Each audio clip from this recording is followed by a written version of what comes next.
مدارس زندہ باد، دینی مدارس زندہ باد، میرے مدارس زندہ باد۔ الحمد للہ نحمده ونستعینه ونستغفره ونؤمن به ونتوکل علیہ ونعوذ باللہ من شرور انفسنا ومن سیئات اعمالنا، من يهده الله فلا مضل له ومن يضلل فلا هادي له، ونشهد أن لا إله إلا الله وحده لا شريك له، ونشهد أن سيدنا ومولانا محمدا عبده ورسوله أرسله بالحق بشيرا ونذيرا وداعيا إلى الله بإذنه وسراجا منيرا، وصلى الله تعالى عليه وعلى آله وأصحابه وبارك وسلم تسليما كثيرا كثيرا، أما بعد، فقد قال الله سبحانه وتعالى في الكلام المجيد والفرقان الحميد: أعوذ بالله من الشيطان الرجيم، بسم الله الرحمن الرحيم، إنا أعطيناك الكوثر فصل لربك وانحر إن شانئك هو الأبتر۔ وعن زيد بن أرقم رضي الله تعالى عنه قال: قال أصحاب رسول الله صلى الله عليه وسلم: ما هذه الأضحى يا رسول الله؟ قال: سنة أبيكم إبراهيم۔ قال: فما لنا فيها يا رسول الله؟ قال: بكل شعرة حسنة۔ قالوا: فما الصوف يا رسول الله؟ قال: في الصوف بكل شعرة حسنة۔ وقال النبي صلى الله عليه وسلم: من وجد ساعة أن يضحي فلم يضحي فلا يحضر مصلانا، أو كما قال النبي صلى الله عليه وسلم۔ گرامی قدر سامعین، آج کا دن بہت ہی مبارک دن اور بہت ہی معزز دن اور بہت ہی نیکیوں کمانے کا دن ہے۔ آج کی ایک نیکی 700 گنا 700 نیکیوں کے برابر ہوگی، اور آج کا ایک عمل اور ایک خیر کام 700 سے زیادہ گنا اللہ تعالیٰ اس پر اجر و ثواب دیں گے۔ آج کا دن بہت ہی مبارک دن ہے کہ جس دن کے اندر حق تعالیٰ شانہ عم نوالہ اپنی پیاری قربانی کو اور اپنی محبوب قربانی کو مانگتے ہیں۔ سب سے پیاری اور سب سے محبوب چیز انسان کو اپنی جان ہوتی ہے۔ دنیا میں جان ہے اور جسم میں روح ہے تو دنیا کی تمام نعمتیں نعمت ہیں، اور اگر جسم میں روح اور جان نہیں ہے تو دنیا کی تمام نعمتیں ہوتے ہوئے بھی انسان اس کو استعمال نہیں کر سکتا ہے۔ حق تعالیٰ شانہ عم نوالہ اپنے بندے کو دیکھنا چاہتے ہیں کہ میرا بندہ اپنی کون سی زیادہ محبوب چیز کو قربان کرتا ہے۔ جتنی زیادہ محبوب چیز کو قربان کرتا ہے حق تعالیٰ شانہ اتنا ہی اجر و ثواب دیتے ہیں۔ ہمیں سب کو معلوم ہے کہ یہ مبارک دین جو ہے وہ حضرت ابراہیم اور حضرت اسماعیل علیہ السلام کی یاد کو تازہ کراتا ہے۔ ایسے قربانی کا سلسلہ تو حضرت آدم سے چلا آ رہا ہے، لیکن خاص کر کے جو یہ شعار بنا ہے اور جو یہ سنت بنی ہے وہ حضرت ابراہیم اور حضرت اسماعیل ذبیح اللہ کی یاد میں بنی ہے۔ نبی پاک صلی اللہ علیہ وسلم کی مبارک زندگی مدینہ المنورہ میں 10 سال کی گزری۔ اس 10 سال کے اندر ہجرت کے بعد کوئی بھی ایسا سال نہیں تھا کہ جس میں نبی پاک صلی اللہ علیہ وسلم نے قربانی نہ کی ہو۔ ایک مرتبہ صحابہ کرام رضوان اللہ تعالی علیہم اجمعین نے اللہ کے نبی علیہ السلام کو قربانی کے بارے میں سوال کر لیا اور عرض کرنے لگے: یا رسول اللہ ما هذه القربان، اے اللہ کے رسول یہ قربانی چیز کیا ہے؟ ہم کیوں جانور کو قربان کرتے ہیں اور جانور کو ذبح کرتے ہیں؟ اللہ کے پیارے نبی علیہ السلام نے فرمایا: سنت ابیکم ابراہیم۔ اے میرے پیارے صحابہ، یہ جو ہم قربانی کر رہے ہیں اور جانور کو ذبح کر رہے ہیں یہ تمہارے باپ حضرت ابراہیم علیہ السلام کی سنت ہے، طریقہ ہے، ان کی یاد ہے۔ صحابہ نے عرض کیا: یا رسول اللہ اس قربانی میں ہمیں کیا ملے گا؟ ہم قربانی کریں گے، جانور کو ذبح کریں گے تو اس پر ہمیں کیا ہے؟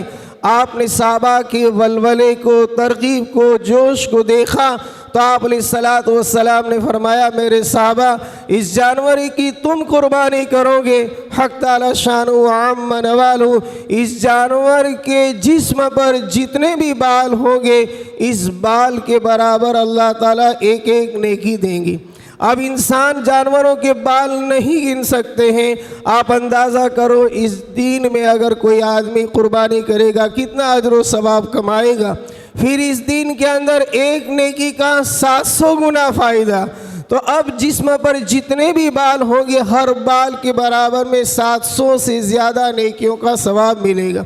پھر صحابہ نے عرض کیا یا نبی اللہ اگر قربانی کے جسم پر بال نہ ہو، اون ہو اور رو ہو تو اس پر ہمیں کیا ملے گا؟ آپ نے فرمایا بِكُلِّ شَعْرَةٍ مِّنَ الصُّوفِ حَسَنَةٌ، میرے صحابہ ہر اونٹ کے رو کے بدلے میں بھی اللہ تعالیٰ ایک ایک نیکی عطا فرمائیں گے۔ اسی لیے نبی پاک صلی اللہ علیہ وسلم نے صحابہ کرام کو خطاب کرتے ہوئے فرمایا، بلکہ آنے والی قیامت تک کی نسل کو خطاب کرتے ہوئے فرمایا یا ایھا الناس ان کل علی کل اہل بیت فی کل عام اضحیہ، اے دنیا کے انسانوں اور اے میری امت سن لو کہ تمام انسانوں پر ہر سال قربانی کرنا واجب ہے۔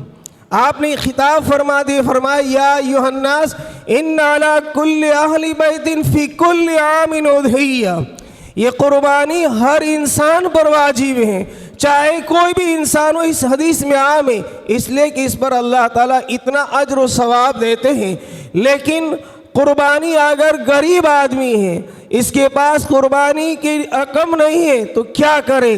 آپ نے فرمایا کہ اگر ایسا آدمی ہے کہ جس کے پاس مطلقاً رقم ہی نہیں ہے تو آپ نے فرمایا کوئی بات نہیں، اب سن لو من وجد ساعة لأن یضاحی فلم یضاحی فلا یعذر مصلانا، اس کا اجر و ثواب تو اتنا تھا کہ پیسے نہ ہو پھر بھی آدمی قربانی کرے، لیکن اگر مجبور ہے قربانی نہیں کر سکتا اور اللہ نے اس امت کو اتنا ہی مکلف بنایا ہے جتنا کر سکتا ہے، جتنی اس کی استطاعت اور طاقت ہے، تو آپ نے فرمایا کہ میرے صحابہ سنو من وجد ساعة لأن یضاحی، جس آدمی کے پاس وسعت ہے، طاقت ہے اور وسعت اور طاقت کے باوجود یہ آدمی قربانی نہیں کرتا ہے تو فلا یحضر مصلانا، تو ایسے آدمی کو میرے پیچھے نماز پڑھنے کی ضرورت نہیں ہے، میری عیدگاہ میں آنے کی ضرورت نہیں ہے، میری نماز پڑھنے کی ضرورت نہیں ہے، اس لیے کہ یہ عظیم باپ کی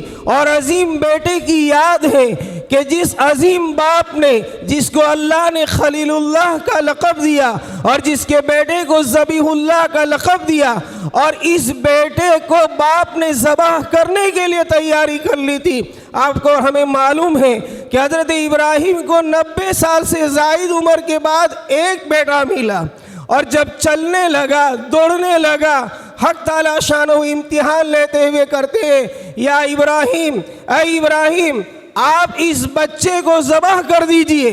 انداز لگائیے کتنی بڑی قربانی کا موقع آیا ہے، کتنے بڑے امتحان کا موقع آیا ہے، باپ کا جگر پھٹ گیا۔ اللہ کا حکم ہوتا ہے، جو نبی کو خواب ہوتا ہے وہ وہی کا حکم ہوتا ہے، مسلسل خواب آتے رہے۔ آپ نے اپنے بیٹے سے فرمایا یا بنی انی ارا فی المنام انی اذبحک فانظر ماذا تری، میرے لگتے جگر میں دیکھ رہا ہوں کہ خواب میں تیری گردن پر چھری کو پھیر رہا ہوں، اب میں کیا کروں؟ بیٹا ایسے مشورہ تو نہیں لینا چاہیے، اس لیے کہ حکم رب ہے، اللہ نے حکم دیا ہے، لیکن چونکہ تجھے ذبح کرنا ہے، تیری گردن پر چھری پھیرنی ہے اور تجھے اللہ کے لیے قربان کرنا ہے، اس لیے میں عرض کر رہا ہوں ماذا تری، آپ اپنی رائے کو پیش کیجئے، آپ اپنے مشورے کو پیش کیجئے۔ بیٹا بھی باپ کی تربیت یافتہ تھا، نبی کے گھرانے میں پروان چڑھا ہوا تھا، نبی کے ہاتھ کے نیچے تربیت ہوئی تھی، کہنے لگے ابا جان یا ابت افعل ما تؤمر، اے پیارے ابا آپ ایسی بات میں جس کو رب نے حکم دیا ہے مشورے کی ضرورت نہیں ہے، آپ وہ کام کر گزریے جو آپ کو حکم ہوا ہے۔ اور انشاءاللہ آپ مجھے صابرین میں سے پاؤ گے، مجھے شکوہ شکایت کرنے والوں میں سے نہیں پاؤ گے۔ حضرت ابراہیم نے بیٹے کو لٹایا ہے، چھری پھیر رہے ہیں، برابر چھری پھیرے جا رہے، لیکن بیٹے کی حلقوم پر چھری نہیں چل رہی ہے، بیٹے کی گردن کٹ نہیں رہی ہے۔ جبرائیل آئے، جنت سے مینڈھا لائے اور فرمایا کہ اے اللہ کے خلیل، آپ کو اللہ حکم دیتا ہے کہ بیٹے کے بجائے یہ آپ دمبا کو ذبح کیجیے۔ اللہ کے نبی علیہ السلام نے فرمایا میرے صحابہ یہ ہے تمہارے باپ کی سنت اور یہ ہے قربانی، کہ اس باپ نے تو اپنے بیٹے کو ذبح کرنا چاہا، لیکن اللہ رب العالمین نے انسانیت پر رحم کہا کر اس بیٹے کی جگہ پر جانور کو ذبح کرنے کا حکم دیا۔ تو اسے ہمیں کرنا چاہیے، خوش دلی سے کرنا چاہیے، اور یاد یہ بھی رہے کہ کیسا جانور۔ تو اللہ کے نبی کے ایک حدیث ہے عظیموا ضحایاکم فإن الصراط علی مطایاکم، میرے صحابہ اور میرے امتیوں جانور کو ذبح کرو تو تندرست، فربا، طاقتور جانور ہو۔ کیوں؟ اس لیے کہ قیامت کے دن یہ تمہاری پل صراط پر سواری بنے گا۔ اور دوسرا آپ نے یہ فرمایا کہ ما عمل ابن آدم من عمل یوم النہر احب الی اللہ من احراق الدم وانہ لیاتی بیوم القیامت بقرورها، کہ میرے صحابہ اور اے میری امت، تم قربانی کے دن میں، بقرہ عید کے دن میں جانوروں کو ذبح کرنے سے زیادہ کسی میں اجر و ثواب نہیں ہے، نہ صدقہ کرنے میں ہے، نہ زکوٰۃ کے نکالنے میں ہے، نہ کسی غریب کی مدد کرنے میں ہے۔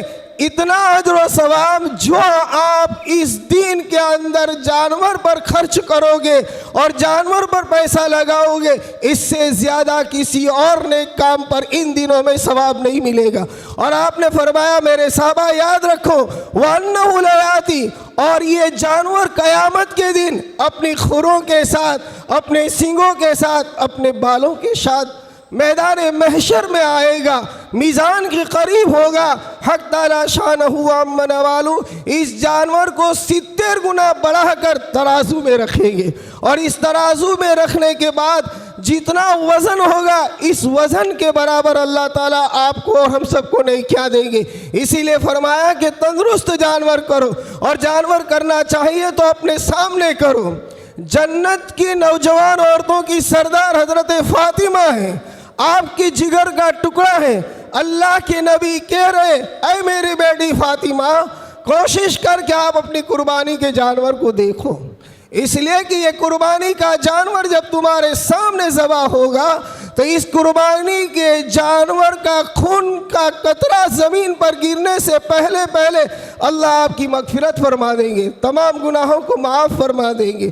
بیٹی فاطمہ نے عرض کیا یا نبی اللہ، یہ فضیلت کہ قربانی کا خون کا قطرہ زمین پر گرنے سے اللہ گناہوں کو معاف فرما دے، قربانی کو قبول کر لے، یہ کیا صرف ہم اہل بیت کے لیے ہیں؟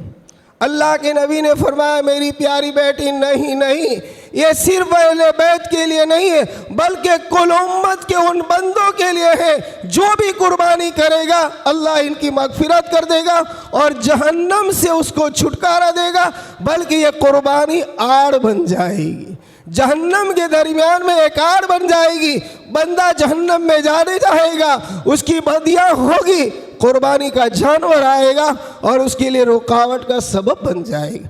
اس لیے ہم سب کو خوش دلی کے ساتھ، بغیر نام و نمود کے، بغیر ریا کے، اخلاص اور اللہ کو راضی کرنے کے لیے کرنا ہے، تقابل کے لیے نہیں۔ اس نے 50,000 کا لیا تو میں 55 کا لوں گا، اس نے 55 کا لیا تو میں 60,000 کا لوں، یہ تقابل کا نہیں ہے۔ اللہ کو راضی کرنے کے لیے تندرست اور چست اور تمام عیبوں سے صحیح سالم جانور کو اللہ کے لیے ذبح کرنا ہے، ورنہ حق تعالی شانہ کو نہ ہمارے گوشت کی ضرورت ہے، نہ ہمارے خون کی ضرورت ہے، نہ مال کی، اس لیے کہ اللہ خود کہہ رہا ہے لن ینال اللہ لحومها ولا دماؤها ولکن ینالہ التقوی منکم۔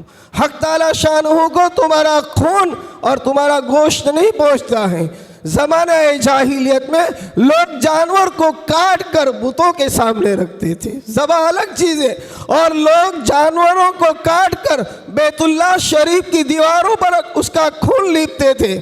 حق تعالی شانہ عمن والوں نے اس آیت میں فرمایا کہ اے دنیا کے انسانوں، یہ تمہارا خون کا لیپنا اور خون کا دیواروں پر لگانا اور یہ ہے کہ جانور کو کاٹ کر گوشت کو بتوں کے سامنے رکھنا ہرگز ہرگز اللہ کو نہیں پہنچتا ہے۔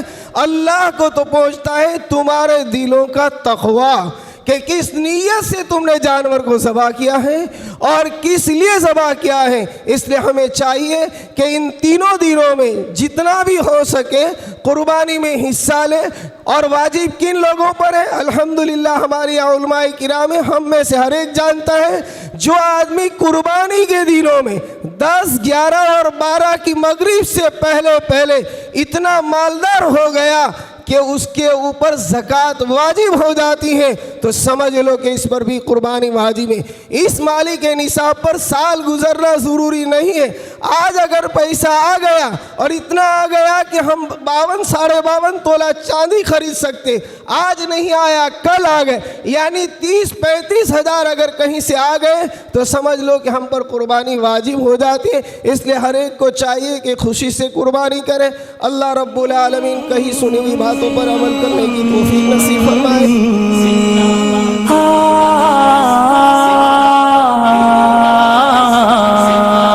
دینی مدارس زندہ باد، میرے مدارس زندہ باد، دینی مدارس زندہ باد، میرے مدارس زندہ باد، دیا ہے امن کا پیغام یہ دینی